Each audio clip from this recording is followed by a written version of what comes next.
विद्यार्थी मित्रांनो नमस्कार. ब्रिज कोर्स इयत्ता 10वी साठी इंग्रजी विषयासाठी दिवस 1 ते दिवस 15 या दरम्यान ज्या काही आपण ॲक्टिव्हिटीज केलेल्या आहात त्या ॲक्टिव्हिटीजवर आधारित फर्स्ट क्वेश्चन पेपर आपला घेतला जाणार आहे आणि तो क्वेश्चन पेपर ज्याला आपण टेस्ट नंबर 1 म्हणूया ती आपल्याला शासनाने अवेलेबल करून दिलेली आहे आणि ती आता आपल्या सगळ्यांना सोडवायची आहे. तर आशा करतो की 15 दिवसाच्या कृतीज तुम्ही सगळ्यांनी व्यवस्थितरित्या सोडवलेल्या असणार आणि त्यावर आधारित ही टेस्ट आज आपल्याला सोडवायची आहे. बघूया टेस्टमध्ये काय आहे आणि त्याची उत्तरं आपण कशा प्रकारे लिहू शकतो याचा सरावसुद्धा आपण करूया या ठिकाणी. तर अगदीच पहिला प्रश्न बघा. ही 20 मार्काची टेस्ट आहे आपल्यासाठी आणि त्यात पहिला प्रश्न 2 मार्कासाठी 1 मार्कासाठी त्याचं डिवायडेशन केलेलं आहे की complete the sentences by guessing the proper word. So complete the sentences आपल्याला वाक्य पूर्ण करायची आहेत, दोन्ही वाक्य बाय गेसिंग. ओके, द प्रॉपर वर्ड कुठला येऊ शकतो याचं गेस करायचं आहे, आपल्याला अंदाज बांधायचा आहे आणि त्याचं उत्तर आपल्याला लिहायचं आहे. So this is the question first A. त्यामधला आपण पहिला पाहूया वाक्य की इट्स रेनिंग नाऊ.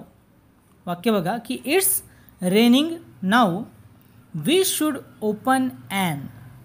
काय येईल उत्तर विचार करा की इट्स रेनिंग नाऊ, आता काय होतं आहे, पाऊस पडता आहे आणि आपल्याला काय करायचं आहे, वी शूड ओपन ॲन. काय आपल्याला ओपन करावं लागेल, ॲन.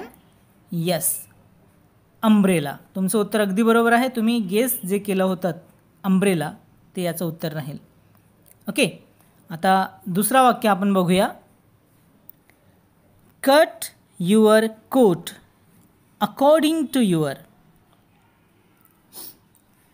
हा एक म्हण आहे ज्याला किंवा वाक्यप्रचार आपण म्हणू शकतो. याला एक कोटेशन आहे की cut your coat according to your. मराठीत एक म्हण आहे ना की अंथरूण पाहून पाय पसरा, तशीच ही इंग्रजी म्हण आहे की cut your coat according to your. उत्तर काय येईल आपल्या cut your coat according to your. आपलं कोट कट करा कशाच्या अनुरूप, अकॉर्डिंग टू युअर क्लोथ. म्हणजे आपल्याकडे जेवढं कापड असेल तेवढाच कोट शिवा असं याचा अर्थ होतो सरळ भाषेत. सो क्लोथ इथे उत्तर काय येईल की cut your coat according to your cloth. Okay, so हे दोन्ही वाक्य झाली या ठिकाणी. ओके, यांचं उत्तर आपण लिहिलेलं आहे. आता पुढचा प्रश्न बघूया. क्वेश्चन फर्स्ट बी. क्वेश्चन फर्स्ट बीमध्ये काय करायचं आहे तुम्हाला एक पॅसेज दिलेला आहे. तर विद्यार्थी मित्रांनो बघा, क्वेश्चन बी आहे आणि फर्स्ट बी याच्यात काय म्हटलं आहे की read the passage and write a summary of it. Passage वाचा आणि त्याची समरी लिहा, सारांश लिहा. ओके, आणि काय म्हटलं, suggest a suitable title to the summary. आपण जी समरी लिहिणार आहोत त्याला सुटेबल काय द्या, टायटल द्या, शीर्षक द्या. सो आपण पॅरेग्राफ वाचून घेऊया आणि मग काय करता येईल प्रयत्न करूया आपण. Okay, so there are times when the night sky glow with hands of colour.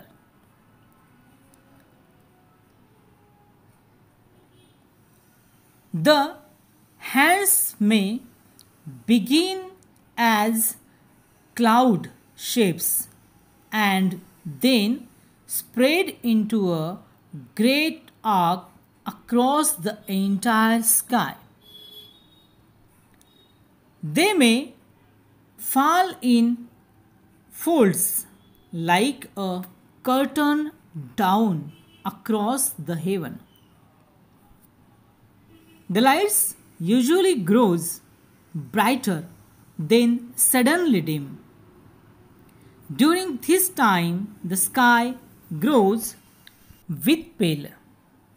yellow, pink, green, violet, blue, and red. These lights are called the aurora boreals. Okay, so some people call them the northern light. Scientists have been watching them for hundreds of years. They are not quite sure what caused them. In ancient time, people were afraid of the lantern. They imagined that they saw fiery dragons in the sky. Some even concluded that the heaven were on fire. So हा एक paragraph आपण बघितला.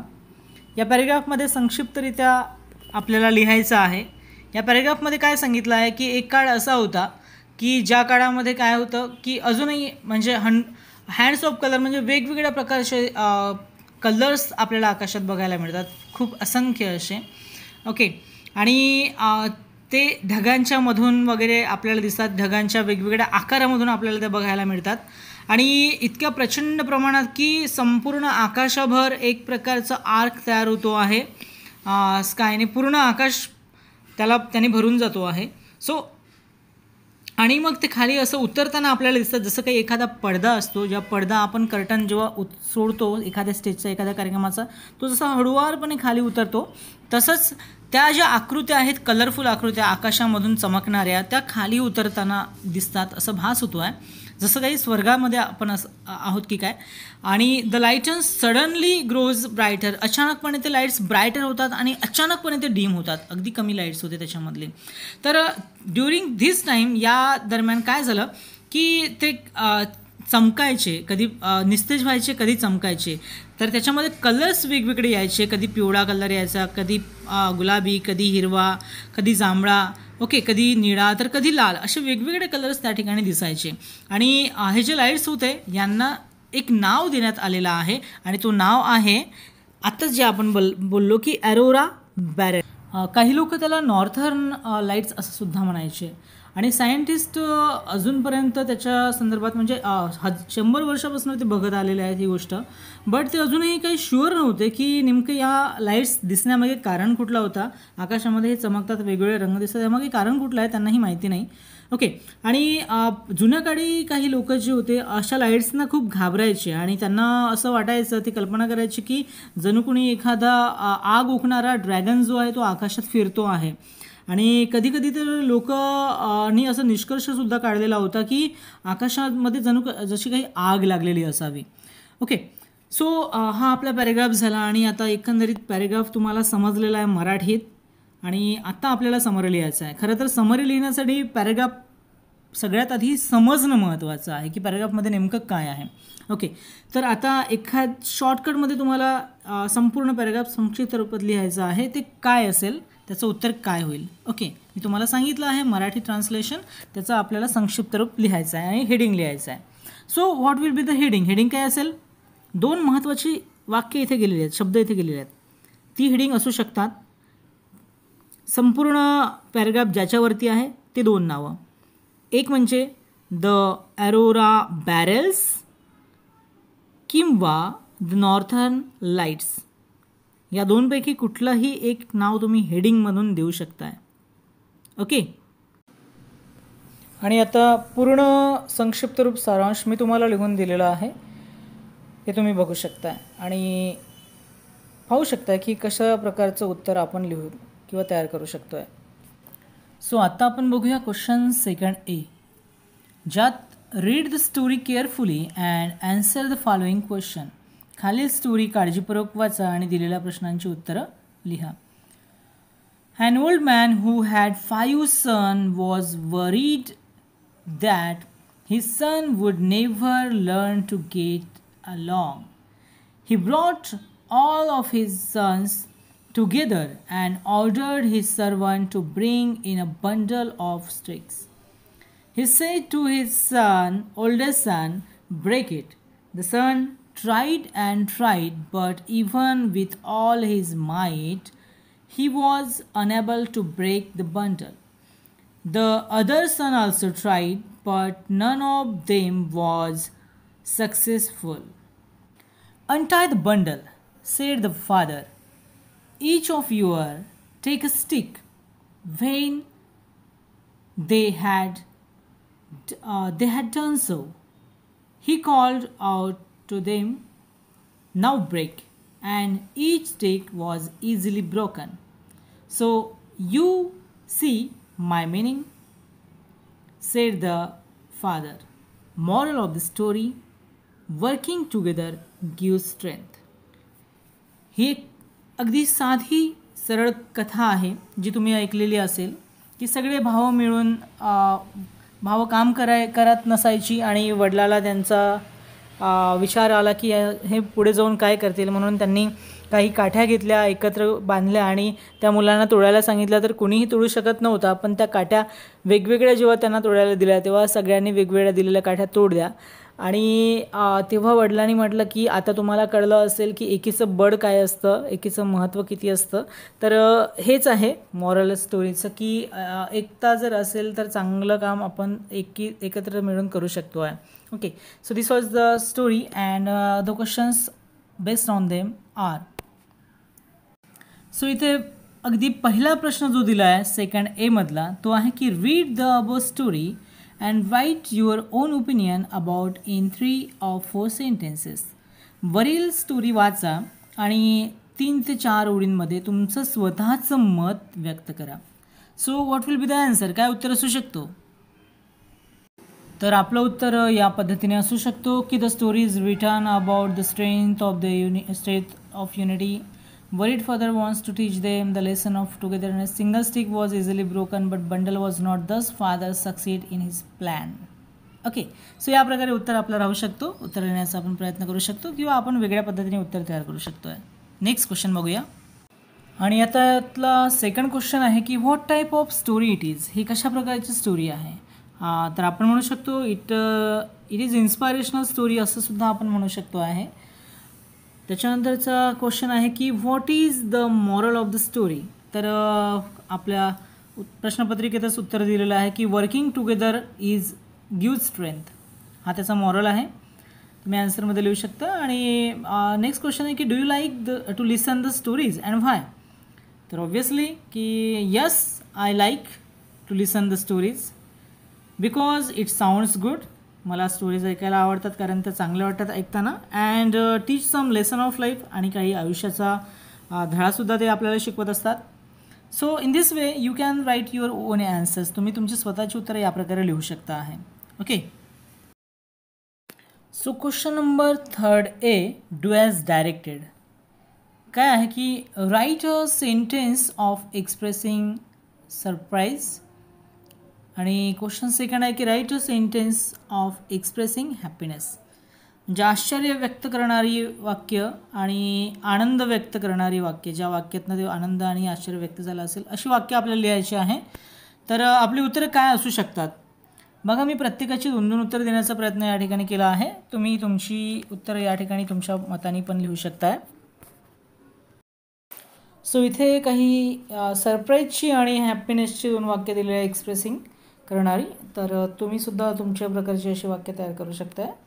आता आपण पाहूया next question. Question number 3B. Okay, so write 5 to 6 lines about your best friend. 5 ते 6 वाक्यामध्ये तुमच्या बेस्ट फ्रेंडविषयी लिहा. सो आपण बघूया बेस्ट फ्रेंड. तुम्हाला माहिती आहे तुमचा जवळचा अगदी खास मित्र कुठला आहे. तर त्याचं इमॅजिनेशन करा, त्याचा विचार करा आणि त्याचा विचार करून बेस्ट फ्रेंडविषयी काय लिहिता येईल चांगल्यात चांगलं ते लिहिण्याचा प्रयत्न करा. एक सॅम्पल मी तुम्हाला या ठिकाणी देतो आहे, त्याचा तुम्ही उपयोग करू शकता तुमचं लिहिताना. सो मी लिहिलं आहे की best friend is always special for us. When we make plan or secret we think best friend first to share. When we are in trouble, he always helps, he cares us. When we are happy or when we are sad, best friend always stand with us. Best friend is very special in our life. So you can also write in your own words. तुम्ही सुद्धा लिहू शकता या प्रकारे. वरच्या question नंतर question number 4A मध्ये आहे की फ्रेम WH क्वेश्चन. ओके, आणि अंडरलाईन पार्ट जो आहे तो याचा आन्सर असायला हवा. 2 क्वेश्चन दिलं आहे की Margie went into the classroom, आणि सेकंड आहे की these birds and leaves are called flushes. Okay, so फर्स्टचा आहे की इन द क्लासरूम, त्याचा आन्सर असायला हवा, आणि सेकंडमध्ये फ्लशेस हा आन्सर असायला हवा. तर असे 2 प्रश्न तयार करायचे आहे की Margie went to the classroom. So when Margie went in the classroom असं होतं राहील. व्हेननी सुरुवात व्हेअरनी सुरुवात करावं लागेल की where Margie went. Okay, so in the classroom. आणि सेकंड क्वेश्चन आहे की फ्लशेस, तर काय येईल की what these birds and leaves are called what flushes. Okay, so या प्रकारे आपल्याला क्वेश्चन्स तयार करता येतील. सो अगदी लास्ट क्वेश्चन जो आहे 4B तो आहे की write a dialogue between you and your friend who काय म्हणत आहे की who got the first prize और फर्स्ट रँक इन एक कॉम्पिटिशन आहे, इलोक्युशन कॉम्पिटिशन म्हणजे वक्तृत्व स्पर्धा ज्याला आपण म्हणू शकतो आहे त्याच्यामध्ये. So write minimum 3 meaningful sentences और एक्सचेंजेस. ओके, तर एक इलोक्युशन कॉम्पिटिशन झालं ज्याच्यामध्ये तुमच्या मित्राला फर्स्ट रँक मिळाली आणि त्याचं क्वेश्चन तुम्हाला डायलॉग्स लिहायचे, त्याच्याविषयी तुम्हाला बोलायचं आहे. कमीत कमी 3-4 वाक्य तुम्हाला लिहायचं आहे. ओके, सो या ठिकाणी मी तुम्हाला एक नमुना दिलेला आहे, तुम्ही वेगळ्या प्रकारे लिहू शकताय. मला काय वाटलं ते मी लिहिलं की I and my friend. Okay, so I, hey congratulations you get first rank in elocution competition. Friend काय म्हणतो आहे, many thanks but how do you know it. मी काय म्हणतो आहे की I read it in newspaper. तो काय म्हणतो, oh great, which newspaper publish this news. मी काय म्हणेन की today is the Indian Express. Oh wow, it's great, thanks again. Okay, so अजून काय म्हणलं की it's my pleasure, best wishes, keep it up. So या प्रकारे एक डायलॉग जो आहे तो आपल्याला लिहायचा आहे. तुम्ही तुमच्या पद्धतीने अजून काही वेगळ्या प्रकारे लिहू शकताय. सो अशा प्रकारे तुम्हाला इयत्ता 10वीची इंग्रजीची पहिली चाचणी सेतू अभ्यासासाठी दिलेली ती सोडवायची आहे आणि पूर्ण करायची आहे, आणि त्यावरती उत्तरपत्रिका जी सोडवलेली आहे ती शाळेमध्ये सबमिट करायची आहे तुम्हाला. So thanks for watching this video. Thank you.